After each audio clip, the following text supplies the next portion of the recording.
todos os eventos acerca desse livro, né? A qual o Senhor, quando escreve a nós, usando o apóstolo João, ele diz: bem-aventurado aqueles que leem, aqueles que ouvem as profecias, as palavras e as guardam. Amém?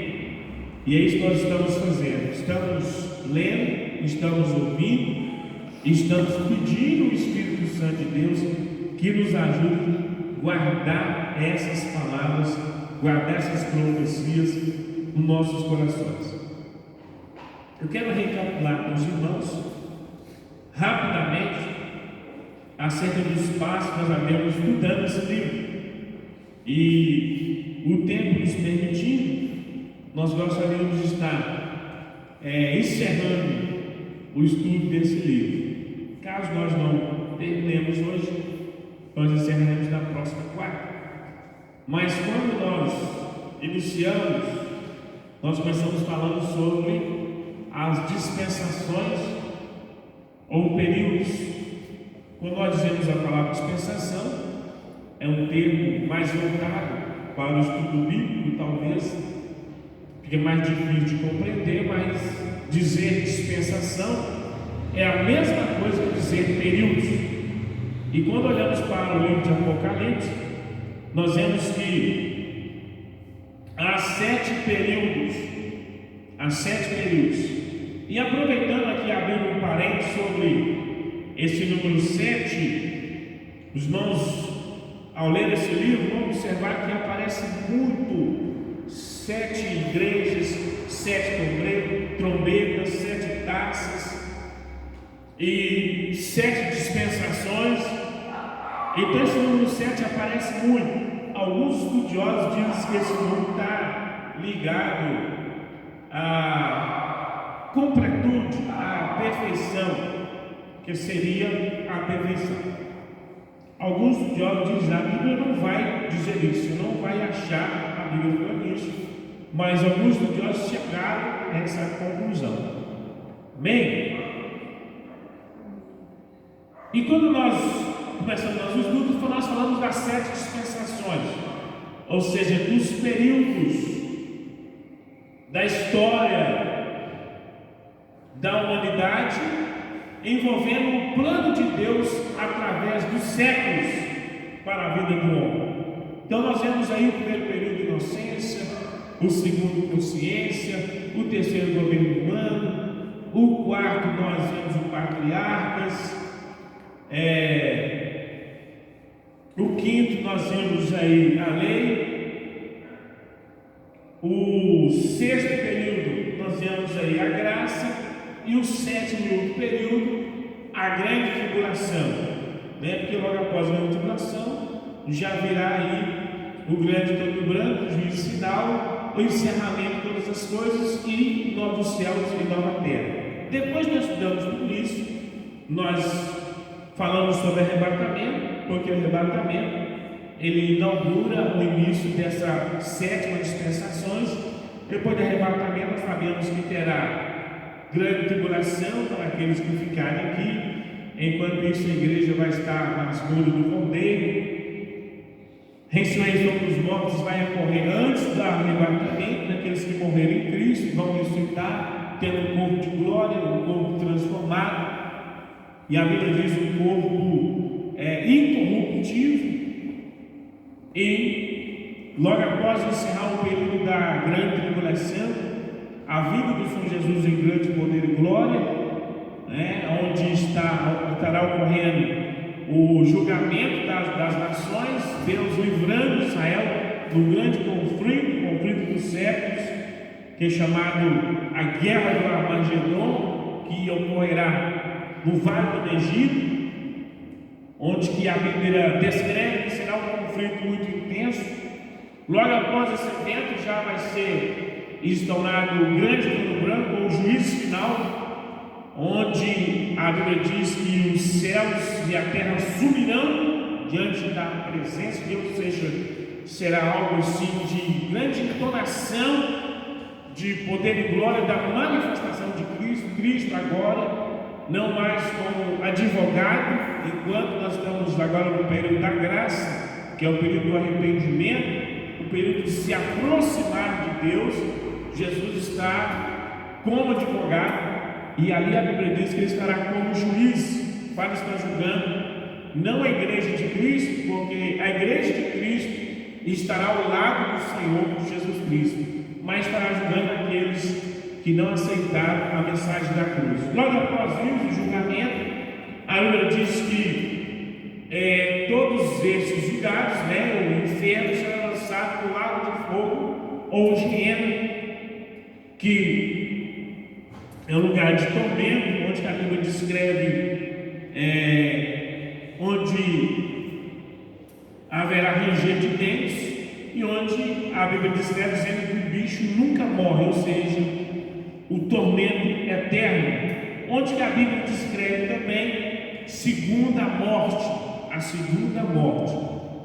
Então nós entendemos aí segunda morte, ou morte eterna, ou banimento definitivo da presença de Deus.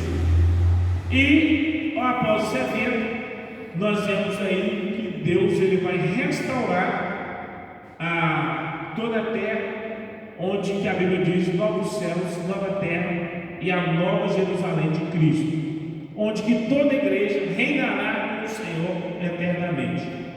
Então, de forma resumida, mas bem resumida, nós passamos aí, salvo me engano, essas seis quarta-feiras, 5 ou 6 quarta-feiras, falando sobre esses eventos. E hoje nós falaremos sobre cartas às 7 igrejas da Ásia. Porque quando esse livro começa, Deus fala com João para que ele escrevesse a essas 7 igrejas. Então, inicialmente, João escreveu e enviou carta a essas 7 igrejas.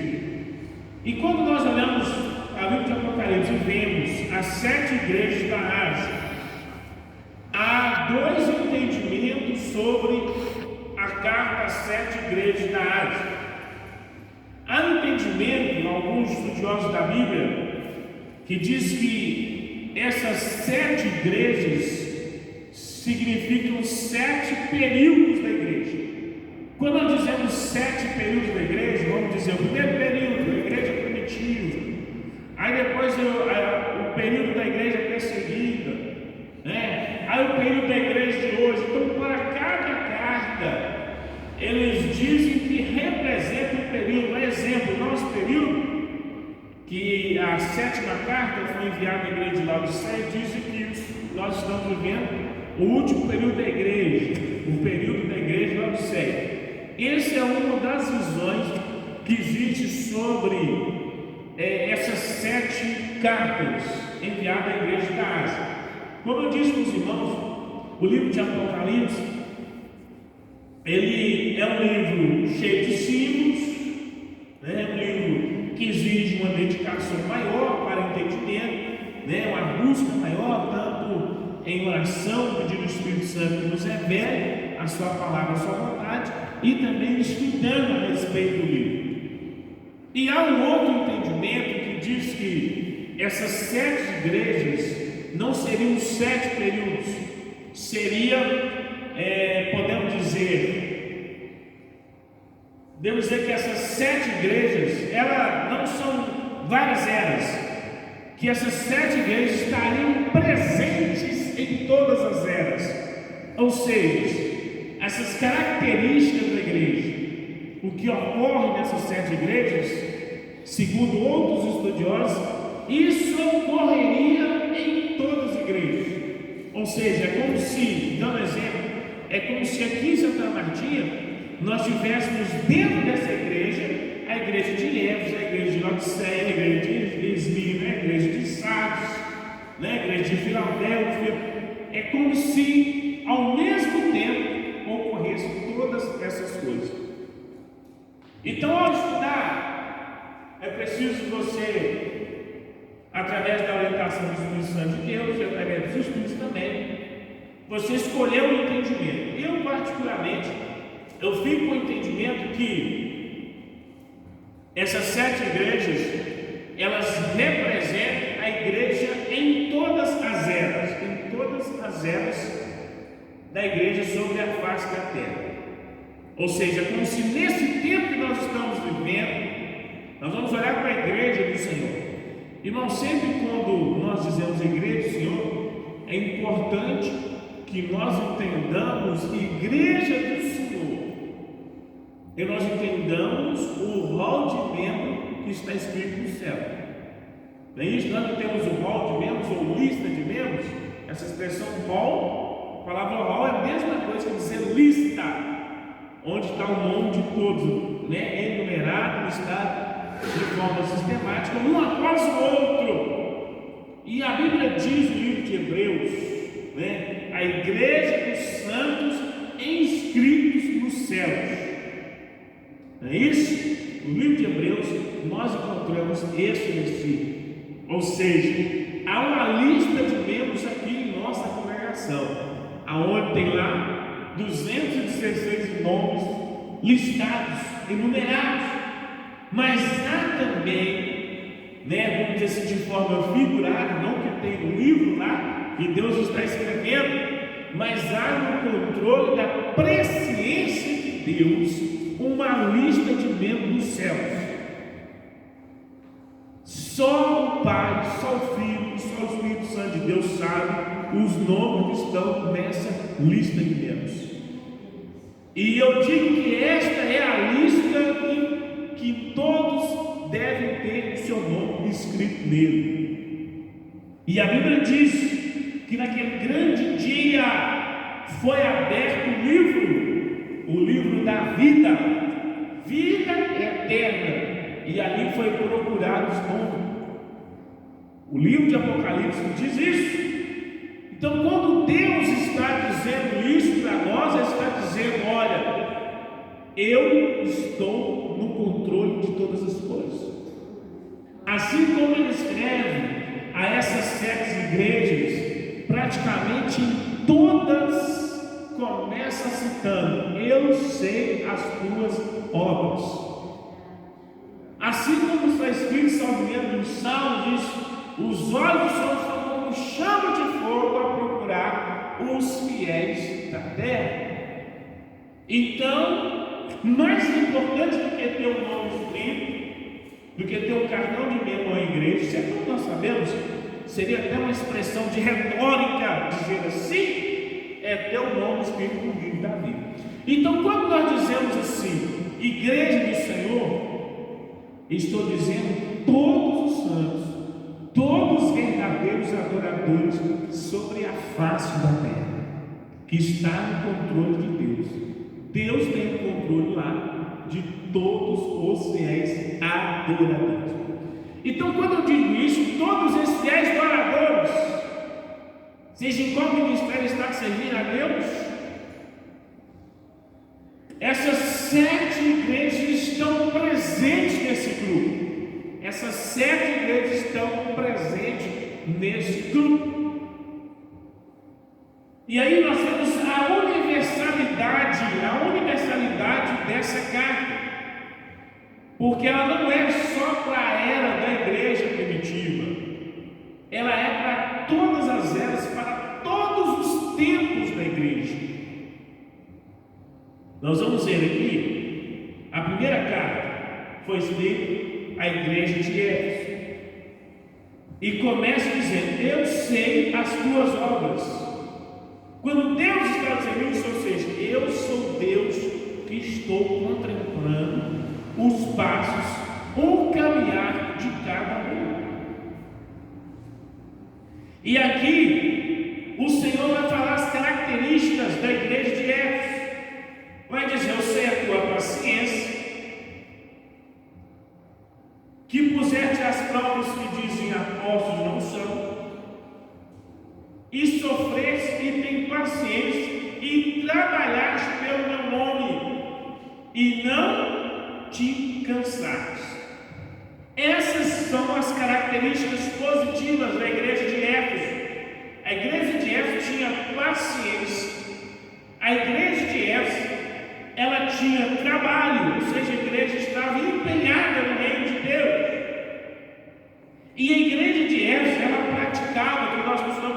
de apologética, ou seja, defesa da fé. Porque está dizendo que ela colocou à prova aqueles que dizem ser apóstolos e não são. Ou seja, a igreja é uma igreja que ela velava pela palavra do Senhor, zelava pela palavra do Senhor, e não aceitava os falsos apóstolos entre eles. Porém, o Senhor vai dizer: porém, contra ti eu tenho que deixar-te o primeiro amor, ou deixar-te a primeira caridade. Ou seja, a igreja de Éfeso, ela tinha trabalho. A igreja de Éfeso, ela tinha paciência em meio às tribulações, em meio às dificuldades. Mas a igreja de Éfeso, ela tinha deixado o primeiro amor, a primeira caridade. Aqui, quem que eu observo? A igreja está trabalhando, mas a igreja tinha deixado o primeiro amor, a igreja tinha deixado a primeira caridade. Quando nós falamos amor, falamos caridade, a palavra caridade expressa o amor em ação. Amor, quando Paulo fala que o amor não seja só em palavras. Quando nós já falamos caridade, nós estamos falando do amor em ação, amor com atitude, o amor com gestos, o amor praticado, o amor em ação. E nós vemos que eles estavam trabalhando, eles tinham paciência, eles estavam perseverando em meio à dificuldade, em meio à tribulação. Mas nós precisamos de perceber aqui que o Senhor estava pedindo que eles voltassem ao primeiro amor. E aqui é um cuidado que nós temos que ter diante do reino do Senhor e diante do que nós fazemos na casa do Pai Celestial. Por quê? Principalmente quando ficamos mais tempo na igreja. Nós temos que tomar muito cuidado para não começar a trabalhar de uma forma automática para Deus. Nós temos que tomar muito cuidado, porque é uma tendência natural nossa como ser humano. Nós, como ser humano, nós gostamos de rotina. Tanto é que quando algumas coisas mínimas mudam, já fica estranho. Mudar, por exemplo, a posição de bancos na congregação, já fica estranho. Não é assim, não é verdade? Porque nós gostamos de rotina, nós gostamos de mudança, de novidade, nós não gostamos. Por natureza, somos conservadores nos hábitos e em tudo que nós fazemos. Mas nós temos que tomar cuidado para que a nossa adoração a Deus, para que nosso serviço para o Senhor, ele não se torne uma rotina. Porque se tornar uma rotina, nós vamos ter que ir lá no livro de Malaquias. O livro de Malaquias fala sobre o formalismo. O que seria o formalismo? É apego à forma. Apego à forma. A exemplo do tempo de Jesus, os fariseus eles eram formalistas. Eles ficaram por dentro frios. Eles ficaram secos. E tudo que eles queriam é cumprir o rito da lei, mas sem nenhuma compaixão, sem nenhum sentimento de amor. Os meus querem um exemplo? Quando Jesus ele cura o homem da mão mirrada, os fariseus começaram a questionar Jesus: por que o Senhor está curando no sábado? Pensem bem, o homem tinha uma paralisia e Jesus ele chega ali, um milagre, chega a oportunidade de transformação na vida daquele homem, e os religiosos da época falaram: não, esse homem tem que continuar sofrendo, porque hoje não é o dia de cura, hoje é sábado, não é o tempo dele hoje. E Jesus vai questionar: se um animal de vocês cair no buraco, vocês vão deixar ele no buraco hoje? Ou vocês vão tirar ele do buraco? Ou seja, eles se tornaram formalistas, eles tinham trabalho. Os fariseus, por exemplo, a Bíblia diz que eles iam nos degraus do templo 3 vezes ao dia orar, eles jejuavam, eles davam o dízimo da hortelã e do cominho. Ou seja, só por si só, a palavra fariseu quer dizer perfeição ou perfeccionistas. Faziam tudo isso. Então, ao olhar de forma externa, olhar pelo exterior, eles estavam tudo perfeito o que eles estavam fazendo, mas eles tinham perdido o amor. E a Bíblia vai dizer: ainda que eu falasse a língua dos anjos e dos homens, se não tiver amor, nada seria. Então eles tinham perdido o óleo, tinham perdido a unção, tinham perdido a graça de Deus pelo que eles estavam fazendo. Mas é por isso que o Senhor falou: escreve as 7 igrejas, e o Senhor vai dizer para eles: lembra aonde caíste e arrepende e pratica as primeiras obras. Em quase todas essas 7 cartas, o Senhor vai falar: olha, arrepende-te.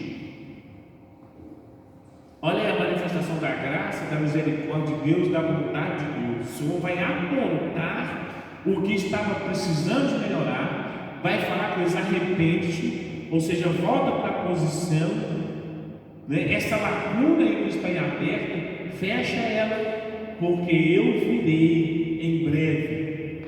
Amém? Então nós vamos ver em todas as cartas, provavelmente nas próximas, eu não vou citar isso, porque praticamente todas o Senhor está dizendo: arrepende, volta atrás, conserta o que está precisando consertar. E interessante que a todas as igrejas, eu vou citar isso aqui, a todas as igrejas o Senhor vai fazer uma promessa. São 7 promessas diferentes, voltada para a salvação. Ele vai dizer: olha, quem tem ouvidos ouça o que o Espírito diz às igrejas. Ao que vencer, darei a comer da árvore da vida que está no meio do paraíso de Deus. O Senhor vai dizer para eles: olha, ao que vencer, darei a comer da árvore do paraíso que está no meio do paraíso de Deus. Então os irmãos em Éfeso, eles tinham trabalho, eles tinham paciência, eles no meio da tribulação estavam sendo pacientes, mas eles precisavam deixar que o Espírito Santo de Deus fosse o condutor de cada coisa que eles estavam fazendo. Pautado principal. Interessante da graça e da vontade de Deus, diante de tudo isso, em despertar, em tentar fazê-los acordar a respeito da situação que eles estavam vivendo. A segunda carta foi mandada à igreja de Esmirna, e os pontos positivos a respeito dessa igreja vai dizer: eu sei as tuas obras, isso ele vai dizer a todos, né? E tribulação e pobreza, mas tu és rico. E a blasfêmia dos que dizem judeus e não são, mas são sinagogas de Satanás. Então nós vemos a respeito da igreja de Esmirna, o Senhor, Ele vai dizer para eles: olha, eu sei a tua pobreza, tribulação, obras, pobreza, tribulação. Mas o Senhor vai dizer para eles: olha, mas tu és rico. Mas tu és rico. Então a igreja de Esmirna, materialmente eles eram pobres, mas espiritualmente eles eram ricos. Então aqui está o elogio da parte de Deus para eles. Eles viviam, estavam passando tribulação. E ainda no versículo 10, o Senhor vai dizer que eles haveriam de passar perseguição. porque alguns seriam lançados na prisão. Mas o Senhor vai dizer: ser fiel até a morte, e dar-te-ei a coroa da vida. É interessante que sobre essa igreja, o Senhor vai apenas citar que havia alguns no meio deles que diziam ser judeus e não era, mas eram sinagoga de Satanás. Veja bem que o Senhor está dizendo, no meio da igreja, que era rica espiritualmente. E quando eu vejo o Senhor dizendo que a igreja era rica espiritualmente, eu vejo manifestação de dons espirituais, eu vejo manifestação de profecias, variedade de línguas, ministérios, evangelistas, pregadores sendo usados a palavra profética, a palavra de sabedoria, o Senhor manifestando os dons espirituais, porque essa é a riqueza da igreja. A riqueza da igreja é a multiforme, ou seja, as variadas formas da graça de Deus sendo manifestada. Essa é a igreja rica. Uma igreja que ela tem variedade de dons, variedade de ministérios. Mesmo assim, com toda essa riqueza, Deus vai dizer: olha, tem alguns aí que são sinagoga de Satanás. Sinagoga é local de ensino, é local de aprendizado, é local de ensino dos judeus. A sinagoga era usada para tanto aprender a respeito de assuntos seculares, ou seja, conhecimentos do dia a dia diário, para a vida, quanto espirituais. Era lido também os livros sagrados das sinagogas, reuniam-se nas sinagogas para buscar esse conhecimento. Mas aqui está dizendo: há no meio de vocês que são sinagogas de Satanás, ou seja, eles estão aí para reproduzir e ensinar e multiplicar só aquilo que é contra o meu reino. São os filhos de Belial. Então, no meio dessa igreja tinha isso. E aí, muitas vezes, a pergunta: por que Deus permite isso acontecer? E muitas das vezes, estes, no meio dessa igreja espiritual, eles servem como instrumento de escândalo, instrumento de vergonha para o reino de Deus. Mas Jesus já tinha dito: é mister que haja os escândalos, ou seja, haverá os escândalos. Contudo, ai daquele que por ele vem o escândalo. E aí é preciso pedir a graça, a misericórdia de Deus, tanto sobre as nossas vidas, para que Deus continue nos livrando, para que nós sempre sejamos instrumento de glória, instrumento de louvor, instrumento de bênção no reino de Deus. E pedindo misericórdia sobre esses que podem vir a se tornar motivo de escândalo para o reino de Deus.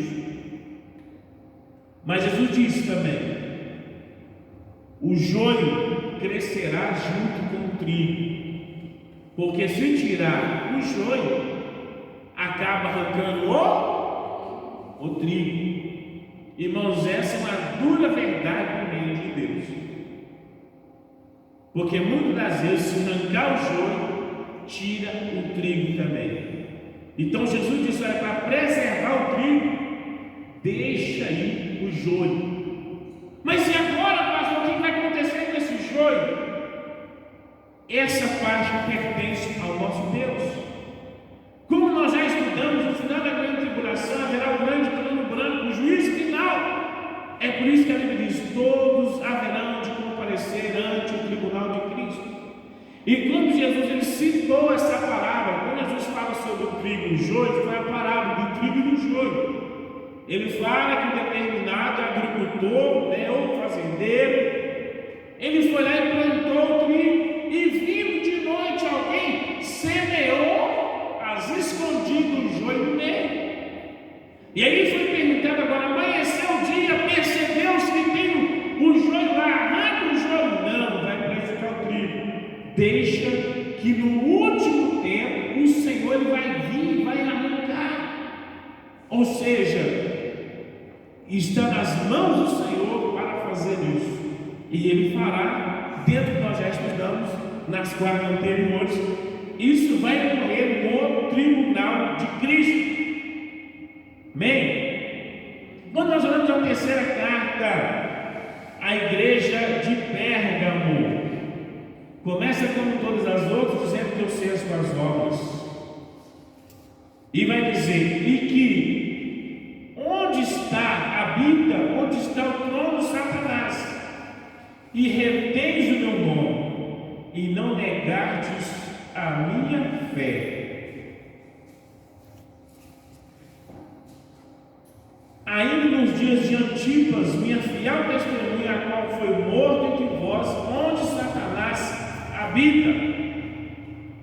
Então, os elogios sobre a igreja de Pérgamo, o Senhor está dizendo: olha, vocês habitam no meio do povo ímpio, no meio do povo incrédulo. Vocês habitam onde está o trono de Satanás.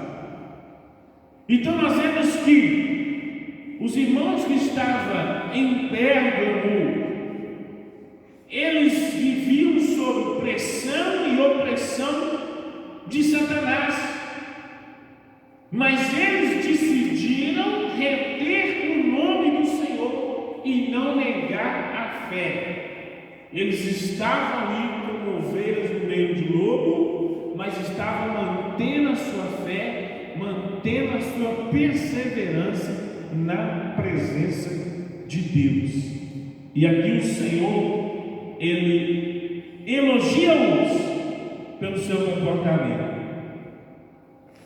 E quando o Senhor fala a respeito das coisas que haviam negativas ali naquela igreja, Ele vai dizer: ó, mas umas poucas coisas tem contra ti, porque tem lá os que seguem a doutrina de Balaão. E mais embaixo ele vai falar também, e os que seguem a doutrina dos nicolaítas. Quando está dizendo doutrina de Balaão, doutrina de Balaão está falando dos falsos profetas. Ou seja, no meio da igreja tinha alguns lá que insistiam a seguir as doutrinas de Balaão. Quem foi Balaão na Bíblia?